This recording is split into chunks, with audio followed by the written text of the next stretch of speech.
आज हम बात करेंगे रेनेगेड इमॉर्टल की और इसमें छिपी असफलता की कहानी की।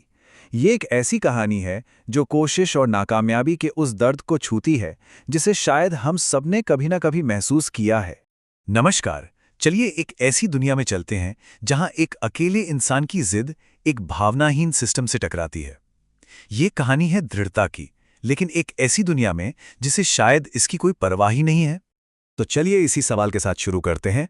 आखिर होता क्या है जब कोई अपना सब कुछ दांव पर लगा दे और फिर भी वो काफी ना हो। तो कहानी के पहले हिस्से में हम मिलते हैं हमारे मुख्य किरदार वांग लिन और उसकी पहली कह सकते हैं नामुमकिन सी चुनौती से।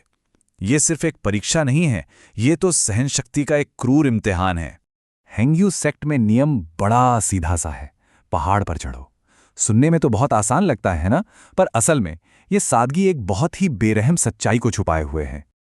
और हाँ, वांग लिन इस सफर में अकेला नहीं है, उसके साथ 38 लड़के और हैं, यानी कुल 39।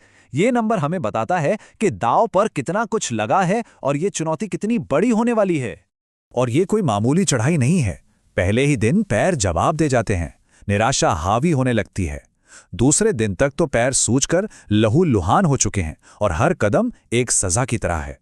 और सोचिए, तीसरे दिन तक हालत यह है कि वांग लिन अपने हाथों के बल पर चढ़ रहा है। उसके हाथ पूरी तरह खून से सने हैं और होश लगभग गायब है। जरा सोचिए इस मंजर के बारे में। वो अपने हाथों से चढ़ रहा है, उसके घुटने और पैर की उंगलियां बुरी तरह जख्मी हो चुकी हैं। ये सिर्फ जिस्मानी ताकत की बात नहीं है, ये वो जिद है जो शरीर की सारी हदें पार कर चुकी हैं। और बस यहीं पर कहानी एक नया मोड़ लेती है। ठीक जब लगता है कि वांग लिन की मेहनत को शायद कोई पहचान मिलेगी, तभी उसे अपनी पहली बड़ी नाकामी का सामना करना पड़ता है। यह है उम्मीद और कठोर हकीकत का सीधा टकराव। चढ़ाई के बीच सेक्ट का एक सदस्य वांग लिन के पास से गुजरता है और इस दुनिया का फलसफा बताता है। वो कहता है, छोटे बच्चों, अपने दिलों को मजबूत रखो, क्योंकि ये रास्ता बेरहम है। लेकिन फिर कुछ दिलचस्प होता है। वही आदमी वांग लिन की हालत देखकर एक पल को रुक जाता है।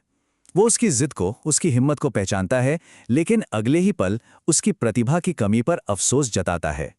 और यहीं से कहानी का असली संघर्ष सामने आता है, मेहनत बनाम किस्मत, या कहें तो जन्मजात प्रतिभा। और फिर अचानक सब खत्म।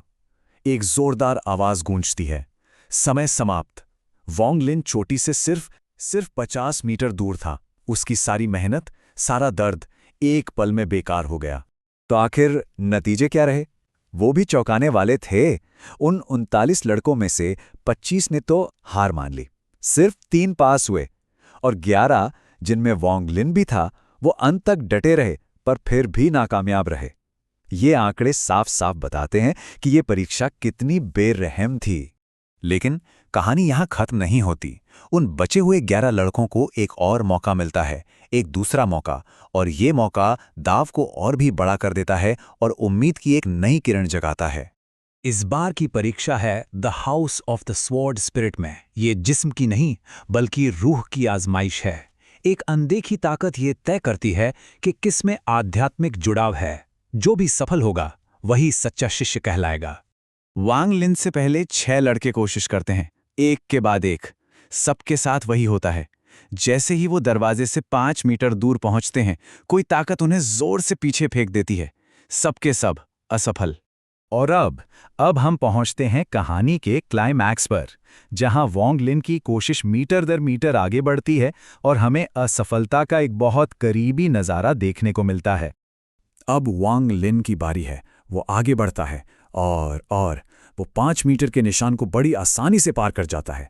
ये देखकर सब हैरान हैं। एक पल के लिए लगता है शायद ये कर जाएगा। वो आगे बढ़ता रहता है। अब वो दरवाजे से सिर्फ 4 मीटर दूर है। अब भी उसे कोई रोकने वाली ताकत महसूस नहीं हो रही। क्या वो सच में सफल हो जाएगा? परीक्षक की आंखों में भी अब दिलचस्पी की एक चमक है। वो वांग लिन को प्रोत्साहित करता है। वो कहता है कि अगर तलवार की आत्मा ने उसे पहचान लिया तो उसे एक सच्चा शिष्य मान लिया जाएगा। ये उम्मीद का सबसे ऊंचा पल है। वांग लिन एक और कदम बढ़ाता है, दरवाजे से बस 3 मीटर दूर, और तभी एक जबरदस्त ताकत उसे हवा में 10 मीटर दूर फेंक देती है। सारी उम्मीद एक झटके में चकनाचूर हो जाती है। और परीक्षक की आवाज वो फिर से पहले की तरह ठंडी और बेरहम हो जाती है। बस 2 शब्द, असफल, अगला। उन उम्मीद भरे शब्दों और इस फैसले के बीच का फर्क दिल तोड़ने वाला है। तो देखिए, कहानी का सार यही है। एक तरफ है वांग लिन का अटूट संकल्प, जो अपने माँ बाप की उम्मीदों के लिए कुछ भी करने को तैयार है, और दूसरी तरफ है इस दुनिया का ठंडा, बेपरवाह जवाब। ऐसे नियम जिन्हें किसी की भावनाओं की कोई कद्र नहीं, और ऐसे लोग जो किसी की नाकामी पर हंसते हैं। और इसी के साथ हम इस कहानी के सबसे दिल तोड़ने वाले सबक पर पहुंचते हैं। ये कहानी हमें उस कड़वी सच्चाई से मिलवाती है कि कभी-कभी सिर्फ कोशिश करना ही काफी नहीं होता। और आखिर में ये कहानी हमें एक सवाल के साथ छोड़ जाती है। एक इतनी बेरहम दुनिया में लगातार कोशिश करते रहना, क्या ये वाकई एक गुण है, या फिर ये बार-बार चोट खाने वाली एक कमजोरी बन जाती है?